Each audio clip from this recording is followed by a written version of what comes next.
हिजाब के साथ कॉलेज न आने की धमकी पर भड़की कॉलेज की छात्राएं। घटना मंगलुरु के रतबीदी सरकारी फर्स्ट ग्रेड कॉलेज की है, जहां आज हिजाब पहनकर आई लड़कियों को कॉलेज में दाखिल होने से रोका गया।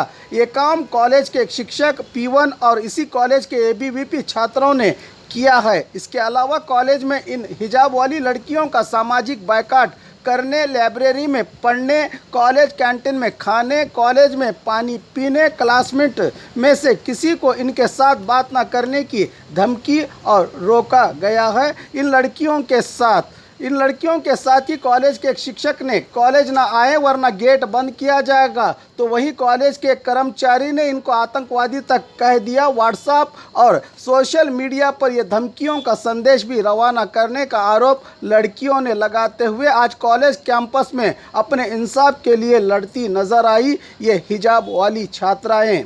इस पर मंगलुरु SP शशि कुमार ने गोल मटोल जवाब देते हुए लड़की की शिकायत पर कार्रवाई की बात कही।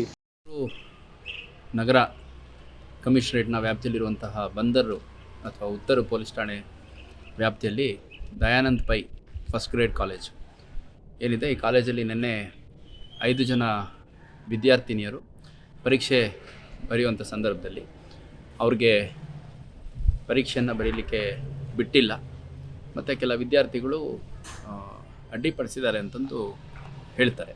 ನಿನ್ನೆ ಆದಂಥ ಬೆಳವಣಿಗೆ ಬಗ್ಗೆ ಯಾವುದೇ ಕಾಲೇಜ್ ಅಥಾರಿಟೀಸು ನಮಗೆ ಇದು ಲೈಬ್ರರಿ ಮತ್ತು ಕ್ಲಾಸ್ ರೂಮಲ್ಲಿ ನಡೆದಿದ್ದರಿಂದ ನಮ್ಮ ಗಮನಕ್ಕೆ ಬಂದಿಲ್ಲ. ಇವತ್ತು ಬೆಳಗ್ಗೆ ಅದೇ 5 ಜನ ವಿದ್ಯಾರ್ಥಿನಿಯರು ಮತ್ತೆ ಪರೀಕ್ಷೆ ಇದೆ ಅಂತಂದು ಬಂದಂಥ ಸಂದರ್ಭದಲ್ಲಿ ಕಾಲೇಜಿನ ಎಂಟ್ರೆನ್ಸಲ್ಲಿ ಕೆಲ ಶಿಕ್ಷಕರು ಮತ್ತು ಕಾಲೇಜಿಗೆ ಸಂಬಂಧಿಸಿದಂಥ ಕೆಲವರು ಆ ವಿದ್ಯಾರ್ಥಿಗಳನ್ನು ಪ್ರವೇಶ ನಿರಾಕರಿಸಿದ್ದಾರೆ. ಅದೇ ಸಂದರ್ಭದಲ್ಲಿ ಅವರು ಪ್ರಿನ್ಸಿಪಲ್ಗೆ ಪರೀಕ್ಷೆಗೆ ಅನುಮತಿ ಕೊಡಬೇಕು ಅಂತ ರಿಕ್ವೆಸ್ಟ್ ಮಾಡ್ಕೊತಾ ಇದ್ದರು. ಆಗ ಅಲ್ಲಿಗೆ ಬಂದಂಥ ಕೆಲ ವಿದ್ಯಾರ್ಥಿಗಳು, ಸ್ಟೂಡೆಂಟ್ಸು, ಬಾಯ್ಸ್, ಸೊ ಅವರ ಜೊತೆ ಅಲ್ಲಿ ಮಾತಿನ ಚಕಮಕಿ ಮತ್ತು ಒಂದು ಸಣ್ಣ ಸಂಘರ್ಷ ನಡೆದಿದೆ. ಇದರ ಹಿನ್ನೆಲೆಯಲ್ಲಿ ದ್ವಿತೀಯ ವರ್ಷದ ಪದವಿಯನ್ನು ಮಾಡ್ತಾ ಇರುವಂಥ ಒಬ್ಬ ವಿದ್ಯಾರ್ಥಿನಿ ನಮ್ಮ ಬಂದರು ಪೊಲೀಸ್ ಠಾಣೆಗೆ ಒಂದು ಫಿರ್ಯಾದನ್ನು ನೀಡಿದ್ದಾರೆ. ಆ ಫಿರ್ಯಾದನ್ನು ನಾವು ಲೀಗಲ್ ಒಪಿನಿಯನ್ ತೊಗೊಂಡು ಅಗತ್ಯ ಕಾನೂನು ಕ್ರಮವನ್ನು ಕೈಗೊಳ್ತಾ ಇದ್ದೀವಿ. ಮತ್ತು ಪ್ರಿನ್ಸಿಪಲ್ಲು ಏನಿದ್ದಾರೆ ಅವರು ನಮಗೆ ಅನುಮತಿ ಕೊಟ್ಟಿದ್ದರು ಅಂತಂದು ಹೇಳ್ತಾರೆ. ನಮ್ಮ ಅಧಿಕಾರಿಗಳು ಸಂಪರ್ಕ ಮಾಡಿದಂಥ ಸಂದರ್ಭದಲ್ಲಿ ನಾನು ಯಾವ ಅನುಮತಿಯನ್ನು ಕೊಟ್ಟಿಲ್ಲ ಪರೀಕ್ಷೆ ಬರೀಲಿಕ್ಕೆ ಅಂತಂದು ಪ್ರಿನ್ಸಿಪಲ್ರು ನಿರಾಕರಣೆ ಮಾಡಿದ್ದಾರೆ ಅನ್ನುವಂಥದ್ದು ನಮಗೆ ಗಮನಕ್ಕೆ ಬಂದಿದೆ. ಹಾಗಾಗಿ ಈ ವಿಷಯವನ್ನು ನಾವು ಜಿಲ್ಲಾಧಿಕಾರಿಗಳ ಗಮನಕ್ಕೆ ತಂದಿದ್ದೀವಿ. ಅವರು ಆಂತರಿಕವಾಗಿ ಸಂಬಂಧಪಟ್ಟ ಇಲಾಖಾ ಮುಖ್ಯಸ್ಥರಿದ್ದಾರೆ, ಅವರಿಂದ ಒಂದು ಪರಿಶೀಲನೆಯನ್ನು ಮಾಡಿಸ್ತೀನಿ ಅಂತಂದು ಹೇಳಿದ್ದಾರೆ. ಅದೇ ರೀತಿಯಾಗಿ ಈ ಪ್ರಕರಣದಲ್ಲಿ ಯಾವ ಒಬ್ಬ ವಿದ್ಯಾರ್ಥಿ ಆ ವಿದ್ಯಾರ್ಥಿನಿಗೆ ಅಡ್ಡಿ ಮಾಡಿದ್ದ ಮತ್ತು ಮಾತಿನ ಚಕಮಕಿಗೆ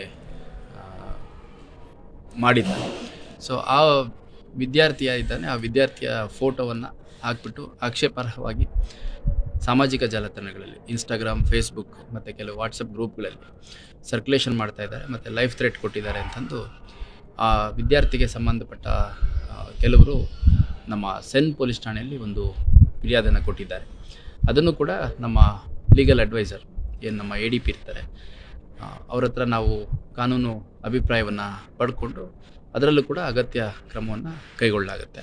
ಮತ್ತು ಸಾಮಾಜಿಕ ಜಾಲತಾಣಗಳಲ್ಲಿ ನಾನು ಈ ಹಿಂದೆನೂ ಹೇಳಿದ್ದೀನಿ, ಪ್ರಚೋದನಕಾರಿಯಾಗಿ ಆಕ್ಷೇಪಾರ್ಹವಾಗಿ ಯಾವುದೇ ರೀತಿ ಪೋಸ್ಟ್ಗಳನ್ನು ಹಾಕುವಂಥದ್ದು, ಶೇರ್ ಮಾಡುವಂಥದ್ದು, ಅದು ಯಾವುದೇ ಒಂದು ವಿದ್ಯಾರ್ಥಿ, ಯಾವುದೇ ಒಂದು ಸಮುದಾಯ, ಯಾವುದೇ ಒಂದು ಧರ್ಮಕ್ಕೆ ಸೇರಿದಂಥ ವಿದ್ಯಾರ್ಥಿಗಳು ಯಾಕಾಗಿರಲಿ ಹಾಕಬಾರ್ದು. ಆ ಥರ ಏನಾದರೂ ಆಕ್ಷೇಪಾರ್ಹವಾಗಿದ್ದರೆ ಅವುಗಳ ಮೇಲೆ ಕೂಡ ಅಗತ್ಯ ಕಾನೂನು ಕ್ರಮವನ್ನು ಕೈಗೊಳ್ಳಲಾಗುತ್ತೆ ಅಂತ ಈ ಮೂಲಕ ಹೇಳಲಿಕ್ಕೆ ಇಷ್ಟಪಡ್ತೀನಿ.